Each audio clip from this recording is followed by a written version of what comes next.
From the point of view launching this game, making your character, exploring the map, playing through the story, doing side quests and acting like you're an interior decorator in the room of requirement, you are going to have a blast. And for the majority of people, this is all that they'll experience in this game. They'll finish the main story, maybe complete these side quests too, but that's about it. Then they'll click the exit button and most likely never pick the game up again. And when they think back of this game, they'll think of how much fun they had while they played it, how engaging it was, and the fact that it always kept you entertained. But for the people who don't click exit game after finishing the story, they will have a different experience. They'll still think back of Hogwarts, flying around the map on their broom and absolutely blasting people to smithereens, but they will also remember the absolute drag that was 100%ing this game, and feel anger at the sheer mention of Merlin trials. Now, Hogwarts Legacy has more than one flaw, but the most glaring problem that it has is the fact that the endgame is pretty boring. Once you're done with the story and side quests, you're just left with repetitive tasks. Now I want to make it clear that I don't hate this game, like I've seen a lot of people do online. Actually, I love it. I enjoy the majority of it a lot, and it has to be one of the most beautiful worlds in any game I've ever played. When it was first announced and then released, I was so excited to play this game to its absolute fullest, because I love Harry Potter and the Wizarding World. So getting the chance to play as a student and explore Hogwarts and everything around it seemed amazing. And that's why it annoys me so much that they made the 100% completion feel so incredibly repetitive, boring, and overall unrewarding. Because I really wanted it to be fun to get all the achievements in this game and do all it has to offer, but it's just not. I was determined to get all the achievements in this game, but because of how it was designed, I found myself constantly doing it in tiny parts. Because I couldn't be bothered doing more of the same thing again and again. I'd rather just spend that time on the game doing something like continuously running around Hogwarts and Hogsmeade, because they are beautifully crafted and just really fun to run around. Now, while they failed at several things with the endgame of this game, I think there are a few main points that really stand out as problems. Starting with playing the same missions on 4 characters. In the game, there are 4 different house-specific achievements that you need to get in order to 100% the game. These involve you having to play as a character of each house and reach the map chamber, which is a part of the story. The thought behind this is not bad, because in order to 100% the game, it's not weird that you have to experience all the missions, and having to go through all the different houses wouldn't be a bad thing if they would have just made it so that the specific quest designed for each house actually had some large differences between them. The only one that has a meaningful difference is Hufflepuff, all the other ones are almost identical. Forcing people to spend around 9 hours, meaning that we exclude Hufflepuff, playing the same missions over and over is just plain stupid. Now I know that this has been talked about a lot online, but I'm gonna cover it here anyway because it's so integral to the reason that getting all the achievements in this game is not very fun. Ravenclaw, Gryffindor, Slytherin all essentially have the same missions, with only tiny differences between them. In a mission that takes a good chunk of time, the only difference between Gryffindor and Slytherin, for example, is that in the Gryffindor one, you go to the graveyard in Hogsmeade and get to talk to some ghosts, while in the Slytherin one, you get to see a cave that has to do with the giant squid. We're talking like 5-minute parts of a mission that takes at least an hour to complete, and they're not exactly these huge differences. The only one with a major difference is Hufflepuff, where for some reason they let you go to Azkaban? Like, hello? Why does only one house get to go there, and why did you decide that you were gonna make the mission so cool for one house and just boring and almost the same for all the others? And sure, the Azkaban part is pretty short, but because it's so cool and unique, it kinda makes up for the rest being pretty much the same. And funnily enough, at least on Steam, Hufflepuff is also the house that's the least picked, given that they had the lowest completion for the achievement connected to reaching the map chamber. So for the majority of people, they won't ever even experience this mission. If we would have designed all of the missions like with Hufflepuff, where each house allowed you to do something completely different, that would have been awesome. Making a new character for each house would have felt rewarding and exciting, and this achievement would have felt like it actually had some meaning. And that no matter what house you picked, you would have a good experience with these quests. But instead it kinda just seems like a filler quest in 3 out of 4 cases. This is something that I hope that they majorly improve upon in the next game, because nobody wants to have to waste hours of their life playing pretty much the same thing over and over again. The only good thing about this is that at least it makes you see all the different house common rooms. And yes, they're all incredibly beautiful and well crafted. At least this makes people walk around all of these, instead of just missing 3 out of 4 common rooms because they like playing as one house. But that's just not enough. In that case, they could have ended this achievement at the part where you reach the common rooms, or at least when you exit them, instead of making you have to play all the way until the map chamber. Just getting to the common rooms doesn't take that long. I can't remember exactly how long it takes, but I don't even think it takes an hour. Getting to the map chamber though, unnecessarily increases that to, I'd say, for most people, 2 to 3 hours. I remember hearing a while back that you can make a save right before you pick your house, and then play until you reach a map chamber. Then load back to that save and pick a new house. I'm not sure if this still works, but if you're going for the 100%, this could be a good time save, so that you can cut down the time this takes a little bit. I didn't even know that this was possible, but I wouldn't have done it anyway because I'm stubborn and I want 4 characters, but it's a good thing to keep in mind. But something like that shouldn't be necessary for players to do, just in order to save some time. And regardless, getting to that point takes less time than getting from there to the map chamber anyway, so it's not some insane time save.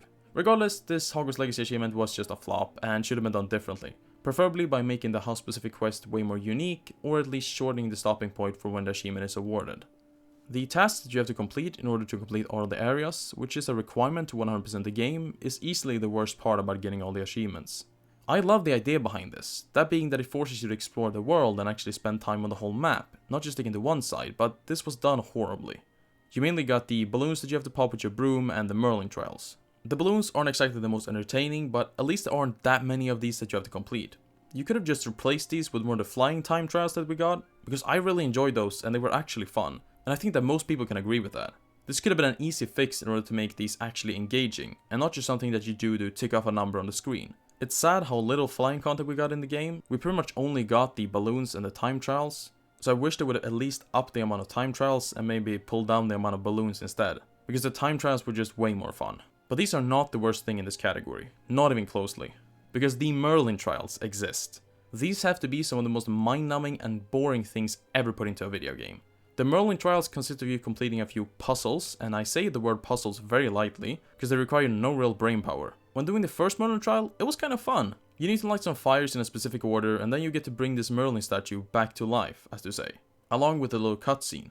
The problem is that once you're done with that trial, you now have to do this 94 more times. Yes, there are almost 100 of these things in the game. Excuse me, who thought this was a good idea?